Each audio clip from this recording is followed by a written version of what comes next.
Welcome to Discover Your Windows, an 8-part series that will help you discover how you view the church and your relationship with the church. When you think about the church, are you looking through the biblical worldview window or the opposing worldview window?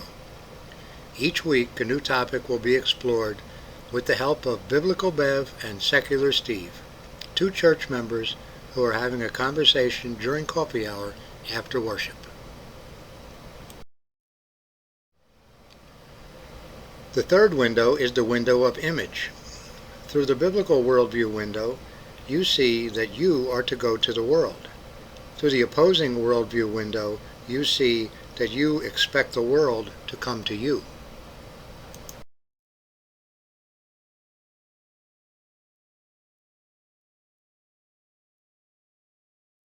As usual, this conversation is between two friends, Bev and Steve, during fellowship hour at church.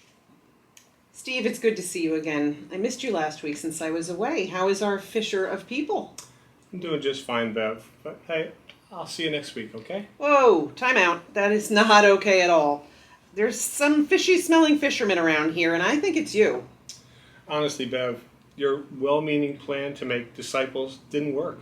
Despite my reaching out to Carol in the restaurant, she and Fred didn't show up at church this week. Right. Steve, you took a brave step out of your comfort zone. These things may take time. Maybe they're just not ready yet. Or maybe you need to take some steps to make sure that they get to church. Somehow. Show them you really want them here. You know, maybe you could just invite them to our church picnic on Saturday. A picnic?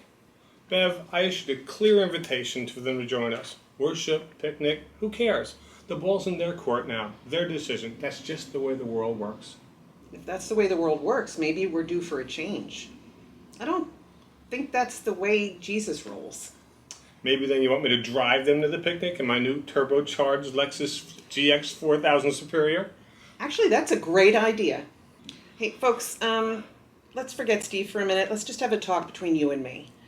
Despite being a really pig-headed guy, given time, Steve will come around to reason.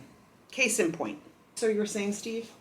So I showed up at their place with my Lexus GX 460 Superior. That's the one turbocharged. Did I tell you about the Sirius radio? Anyhow, my wife, always cheerful wife Joni, who loves to drive, drove the car on Saturday to the picnic. Carol sat cheerfully next to her, but her husband Fred begged off. I sat, somewhat less cheerfully, in the back seat next to their 8-year-old jumping bean, Richard. I don't know, I didn't even know this kid existed. Well, Richard suddenly started whining, "Mama, I think I'm going to be sick."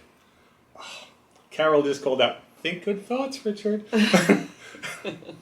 and she said it so cheerfully. So I gritted my teeth, I clung to the side door, and feared mightily for my Lexus 460 GT's Superior's upholstery.